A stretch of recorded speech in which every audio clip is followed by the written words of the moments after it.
આપણે જે સમય જ્ઞાન પ્રાપ્ત થાય ટેશન જેવો અશોકભાઈ કીધું કે આરે કહેવાય તો એ ચલિત ગુરુ કહેવાય.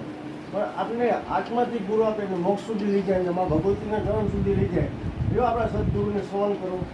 ગુરુ બ્રહ્મા ગુરુ વિષ્ણુ ગુરુદેવો મહેશ્વર ગુરુ સાક્ષાત પરબ્રહ્મ તસ્મૈ શ્રી ગુરુવે નમઃ.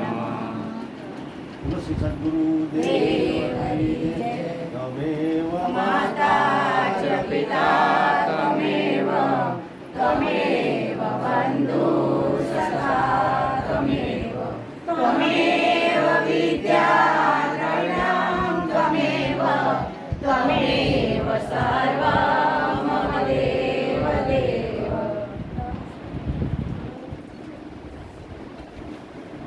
આપણા જે સિદ્ધિ ગણપતિ મહારાજને યાદ કરવા હોય તો કઈ રીતે યાદ કરાય?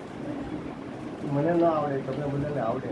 ઓમ ગણ ગણપતે નમો નમઃ સિદ્ધિ વિનાયક નમો નમઃ અષ્ટવિનાયક નમો નમઃ ગણપતિ બાપ્પા મોરયા. ઓમ ગણ ગણપતે નમો નમઃ સિદ્ધિ વિનાયક નમો નમઃ અષ્ટવિનાયક નમો નમઃ ગણપતિ બાપ્પા મોરયા.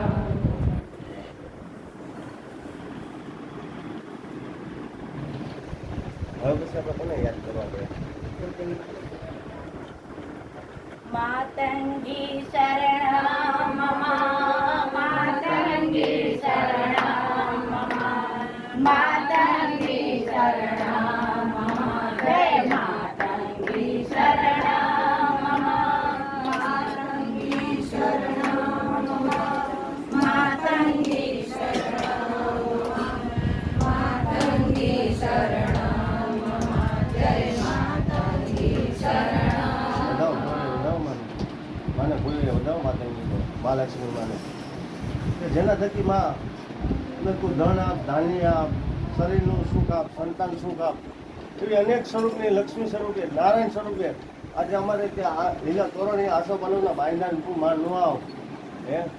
આ બાજુ બેઠેલી મારી મહાલક્ષ્મીમાં, આ બાજુ બેઠેલી મારી મહાલક્ષ્મીમાં, દસે દિશામાં બિરાજમાન મારી માં વૈકુંઠમાંથી આજે અશોકભાઈના નિવાસસ્થાને પધારે એવી મારી કૃપા પ્રાર્થના. જેને આપણે જન્મ આપ્યો એવી માતાને આપણે હૃદયની પ્રાર્થના ભાવપૂર્વક, ખાલી શ્રદ્ધાપૂર્વક કે આપણે પરમાત્માના ચરણે બેઠા છે એ અમારા માતા પિતા, તમારા ચરણમાં અમે કોટી કોટી વંદન કરીએ. ઓમ નમો ભગવતે વાસુદેવાય નમો નમઃ. ઓમ નમો ભગવતે વાસુદેવાય નમો નમઃ. ઓમ નમો ભગવતે વાસુદેવાય. શ્રી કૃષ્ણ શરણમાં, શ્રી કૃષ્ણ શરણમાં. આપણા દરેક ગુરુના ગુરુ છે શ્રી કૃષ્ણ ભગવાન, રાધા મૈયા. બરાબર? અને આપણે સારું કામ કરીએ, આ કાર્યની અંદર કોઈ પણ આપણે સંકટ ન આવે. ભવન તનય સંકટ હરણ મંગલ મૂર્તિ